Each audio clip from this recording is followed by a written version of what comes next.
Welcome to SHS classes. मैं मिद्दाकड़ आप सभी का आज की इस वीडियो में बहुत बहुत स्वागत करता हूं। एमपी कांस्टेबल का कट ऑफ आखिर इतना ज़्यादा क्यों रहा, और हम इससे जो बरगेक और बरडो की तैयारी करने वाले विद्यार्थी हैं 2023 को ध्यान में केंद्रित करके तैयारी कर रहे हैं, वो लोग वीडियो को ध्यान से समझें।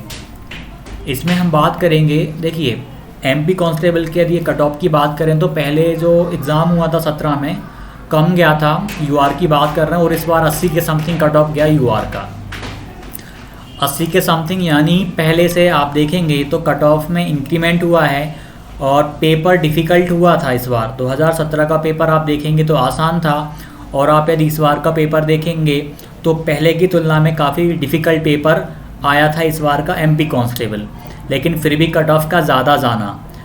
और व्यापम ने अपने पैटर्न को चेंज कर दिया, उसके बाद भी कट ऑफ का ज़्यादा जाना। एक तरीके से देखा जाए तो व्यापम का पैटर्न पूरा बदला गया है, क्वेश्चंस पूछने का तरीका उसका चेंज हो गया है, सिलेबस देता है, लेकिन क्या पता कि किस टॉपिक में से ज़्यादा क्वेश्चंस पूछ ले। जैसे कि ग्रेड 3 में आपने देखा होगा, जैसे कि आपको पता हो तो किसी शिफ्ट में मैथ में 10 क्वेश्चन केवल परसेंटेज चैप्टर से पूछ लिए गए थे, नंबर सिस्टम से ही 10 क्वेश्चंस पूछ लिए। मतलब एक फिक्स नहीं था कि इस चैप्टर में से इतने क्वेश्चन पूछना है, इस चैप्टर में से इतने क्वेश्चन पूछना है, इसमें से इतने पूछना है, कोई फिक्स नहीं था। उसके पास तो नंबर ऑफ क्वेश्चंस बहुत ज़्यादा थे, सॉफ्टवेयर के थ्रू ऑटोमेटिकली वो वहाँ पे 150 क्वेश्चन सब्जेक्ट वाइज आ जाते हैं। और वहाँ पे जो पैसेज पूछे गए थे उनका भी पैटर्न एक फिक्स नहीं था कि भाई 15 की पैडागोजी पूछी जाएगी सब्जेक्ट की और 15 का कंटेंट या पैसेज पूछे जाएंगे, ग्रामर इतनी पूछी जाएगी, कोई फिक्स पैटर्न नहीं रहता। कंपटीशन एग्ज़ाम में यही एक चीज़ रहती है, हमें जो भी बदलाव आने वाले हैं उनके लिए तैयार रहना पड़ता है।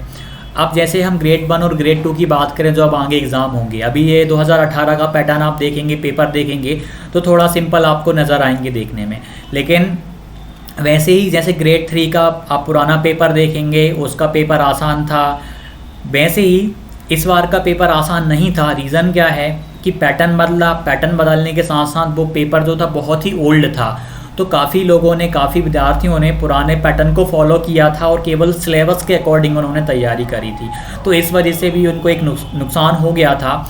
जो मॉक लगाए थे वो भी पुराने पैटर्न पे ही आधारित थे या केवल सिलेबस के अकॉर्डिंग थे, जबकि पेपर जो आया था बहुत सारी चीज़ें, लगभग 10 से 15 क्वेश्चंस हर एक शिफ्ट में, 15 ने लगभग 20 क्वेश्चंस हर एक शिफ्ट में आउट ऑफ सिलेबस रहे होंगे।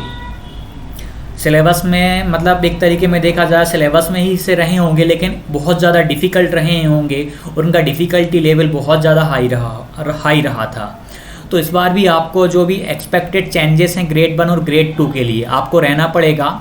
और यदि आप अभी से करेंगे तो ये मान लीजिए ग्रेड 1 ग्रेड 2 की यदि तैयारी करना है तो अभी आपने अभी से भी 4 महीने दे दिए ना तैयारी करने को, तो 4 महीने में भी आप बहुत ज़्यादा अच्छे लेवल पे तैयारी कर सकते हैं, बहुत ज़्यादा सिलेबस कर सकते हैं, प्रैक्टिस कर सकते हैं, 2-3 बार रिवीजन हो जाएगा, 50-60 आप मॉक लगा सकते हो, बहुत सारी चीज़ें आप यहाँ से कवर कर पाओगे। लेकिन आप अभी से थोड़ा सा सिस्टमेटिक वे में तैयारी स्टार्ट करो, और केवल जितना बोला गया है उतना नहीं, उससे थोड़ा सा हाई लेवल का आप पढ़ने की कोशिश करो, ताकि यदि पेपर थोड़ा सा डिफ़िकल्ट भी आ जाए, पैटर्न से थोड़ा सा हट के आ जाए, क्योंकि हर बार पैटर्न क्या है कि चेंज होता रहता है। व्यापम भी अब अपना पैटर्न चेंज कर चुका है, और हो सकता है कि अब 2023 में या 24 में जो भी एग्ज़ाम्स होने वाले हैं उनमें उसका पैटर्न और भी ज़्यादा चेंज आपको देखने को मिले। तो उन परिवर्तनों के लिए आपको पहले से तैयार रहना पड़ेगा, तो आगे चल के आपको फिर ज़्यादा दिक्कत नहीं आने वाली है। कट ऑफ की बात करें तो कट ऑफ वर्ग 1 और 2 का आप ज़्यादा जा सकता है, क्योंकि पुराना वाला पेपर आप देखेंगे तो थोड़ा सा सिंपल देखने को मिल सकता है, सेम ग्रेड 3 की तरह, लेकिन अब थोड़ा सा आपको अलग पेपर देखने को मिलेगा। अब इसमें 2-3 चीज़ें और हम बात करने वाले हैं कि भाई 6000 आरक्षकों यानी कांस्टेबल की भर्ती में ओबीसी को 27% आरक्षण मिला है, अंतिम रिजल्ट घोषित, और 7500 पदों पर फिर से इनका नोटिफिकेशन आने वाला है।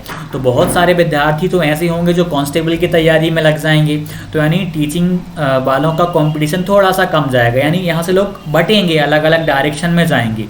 कुछ लोग होंगे जो सभी चीज़ों पे ध्यान देंगे, पटवारी की आएगी तो पटवारी की भी तैयारी पे फोकस देंगे, थोड़ा थोड़ा ध्यान सभी पर देने वाले हैं वो। और एक और हम इन न्यूज़ को हम सिस्टमेटिक वे में अभी वन बाय वन बात करेंगे। एक और दो चीज़ आपको बता दे रहा हूँ। अब आपको ना सिलेबस को देखना है सबसे पहले। तो जो पुराना वाला सिलेबस था, सिलेबस में कोई चेंज नहीं आने वाला, वो वाला आप सिलेबस देख सकते हैं। मैंने भी सिलेबस की वीडियो अपलोड कर रखी हर एक सब्जेक्ट की, वर्ग 2 की, तो आप वहाँ से उसको देख सकते हैं। और मैं सिस्टमेटिक वे में भी अभी कुछ दिन में सिलेबस लेके आने वाला हूँ, जिसमें हम बहुत ही डिटेल में बात करेंगे, हर एक टॉपिक पे बात करेंगे, चाहे वो सीडीपी हो, हिंदी हो, इंग्लिश हो, संस्कृत हो, सोशल साइंस हो, मैथ हो, कोई सा भी आपका सब्जेक्ट हो, हम सब पे ध्यान से हम बात करने वाले हैं। ठीक है, और चलिए हम आज की कुछ न्यूज़ हैं, आज हम उनको जान लेते हैं और फिर हम बात करेंगे।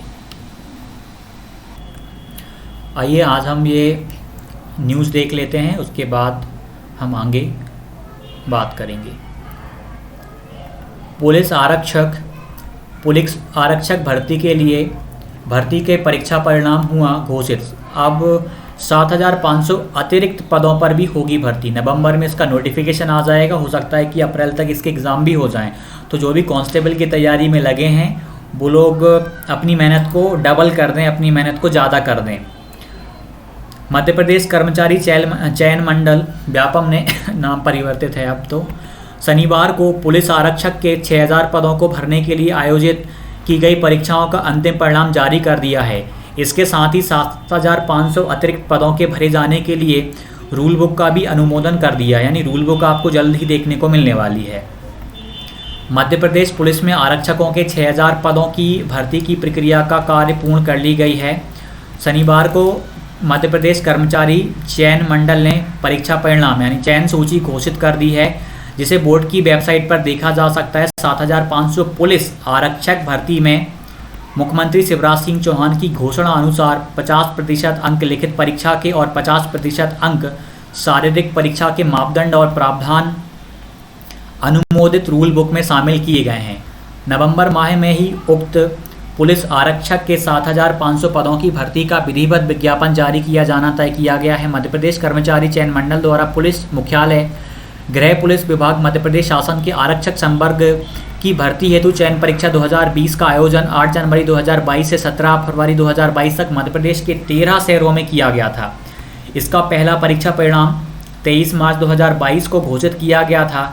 इसके आधार पर पुलिस विभाग के स्तर से द्वितीय चरण की कार्यवाही के बाद अंतिम परीक्षा परिणाम तैयार किया गया था, जो शनिवार को जारी कर दिया है। एक और जानकारी उसको भी देख लेते हैं। ये वर्ग 1 वर्ग 2 संबंधी जानकारी है, इसमें भी हमें बहुत ही महत्वपूर्ण जानकारी दी है, इससे हम कुछ चीज़ों को और भी समझेंगे।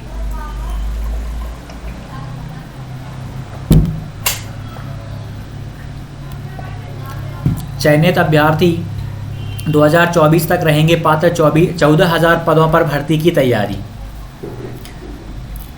मध्य प्रदेश में चुनाव से पहले शिक्षक पात्रता परीक्षा 2018 में चयनित अभ्यर्थियों को बड़ी राहत मिली है। जनजातीय कार्य विभाग के चयनित अभ्यर्थियों की वैधता अवधि बढ़ाकर 5 साल कर दी गई है। इससे जनजातीय यानी ट्राइबल डिपार्टमेंट ने पात्रता परीक्षा 2 साल थी, लेकिन अब 3 और बढ़ा के 5 हो गई।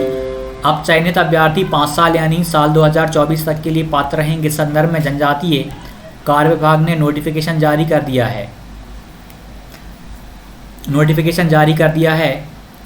मध्य प्रदेश में स्कूल शिक्षा विभाग शिक्षकों की कमी को दूर करने के लिए माध्यमिक और प्राइमरी में 14,000 शिक्षकों की नियुक्ति करेगी। 14,000 शिक्षकों के पद शिक्षक पात्रता परीक्षा 2018 में पास अभ्यर्थियों से ही भरने को लेकर तैयारी की जा रही है। 2018 में ली गई शिक्षक पात्रता परीक्षा का रिजल्ट 2019 में जारी किया गया था। पात्रता अवधि 5 साल किए जाने के बाद अगस्त 2024 तक चयनित अभ्यर्थी पात्र रहेंगे। माध्यमिक शिक्षक परीक्षा का रिजल्ट 26 अक्टूबर 2019 को घोषित हुआ था। ऐसे में चयनित अभ्यर्थियों की पात्रता अवधि 26 अक्टूबर 2024 तक होगी। चयनित अभ्यर्थियों की पात्रता वैधता अवधि बढ़ाने को लेकर जनजातीय एंड ट्राइबल डिपार्टमेंट ने भी नोटिफिकेशन जारी किया है। स्कूल शिक्षा विभाग ने मई महीने में चयनित अभ्यर्थियों की पात्रता अवधि बढ़ाने को लेकर नोटिफिकेशन जारी कर दिया था। पहले स्कूल शिक्षा विभाग ने पात्रता अवधि 2 साल से बढ़ाकर 3 साल की थी, फिर 3 साल से बढ़ाकर 5 साल कर दी। अब जनजातीय कार्य विभाग ने भी स्कूल शिक्षा विभाग की तरह चयनित शिक्षकों की पात्रता अवधि 5 साल बढ़ा दी है। पासिंग मार्क्स में हुई कटौती जो EWS वाले हैं 90 से उनका 75 अंक कर दिया, 60% से 50% कर दिया। 2.5 लाख से ज़्यादा अभ्यर्थी होंगे लाभान्वित। मध्य प्रदेश में चयनित अभ्यर्थियों के लिए पात्रता अवधि बढ़ाए जाने से प्रदेश भर के करीब 2.5 लाख से ज़्यादा चयनित अभ्यर्थियों को फ़ायदा मिलेगा। मध्य प्रदेश में इस 11 साल के लंबे इंतजार के बाद 2018 में शिक्षक पात्रता परीक्षा को लेकर विज्ञापन जारी हुआ था। 1 से 11 फरवरी 2019 तक वर्ग 1 की पात्रता परीक्षा ली गई थी। 16 फरवरी से 10 मार्च 2019 तक माध्यमिक शिक्षकों की पात्रता परीक्षा आयोजित की गई थी। 28 अगस्त 2019 में वर्ग 1 परीक्षा का रिजल्ट घोषित हुआ था। 26 अक्टूबर 2019 को माध्यमिक यानी वर्ग 2 का परिणाम घोषित किया गया था। 1 जुलाई 2020 से शिक्षक भर्ती के लिए सत्यापन डॉक्यूमेंट वेरिफिकेशन प्रक्रिया शुरू हुई। अक्टूबर 2021 में शिक्षकों की नियुक्ति को लेकर आदेश जारी हुए। एक और न्यूज़ छोटी सी, इसको भी देख लेते हैं। नई भर्ती इस महीने निकलेगी, यानी आप ध्यान दीजिएगा भाई, एमपी कांस्टेबल की जो भी तैयारी कर रहे हैं, जो भी फॉर्म भरने वाले हैं, अब इस महीने आपको इसका नोटिफिकेशन देखने को जल्दी मिलने वाला है। पुलिस भर्ती 2020 में 73% आरक्षण दिया। आरक्षण 6000 आरक्षकों की भर्ती में ओबीसी को 27% आरक्षण है, 27% रिजर्वेशन ही दिया गया है। अंतिम रिजल्ट इनका घोषित हो चुका है। यानी जो भी आप कांस्टेबल की तैयारी करने वाले हैं वो अपनी तैयारी में बिल्कुल लगे रहें, क्योंकि अब आपको 7,500 पदों पर विज्ञापन देखने को मिलने वाला है और जल्दी इसका एग्ज़ाम भी हो जाएगा। तो आप लोग जितनी अपनी तैयारी कर सकते हैं तैयारी करें, और तैयारी के टाइम को आप ज़्यादा से ज़्यादा इंक्रीज़ कर दें ताकि आप अच्छे अंक ला पाएँ, क्योंकि अब आपका 50% आपका एग्ज़ाम रहेगा 50% का, और 50% का आपका फिजिकल रहेगा। इस बार आपके ये रूल चेंज हो गए हैं। तो चलिए मिलते हैं अगली वीडियो में। धन्यवाद।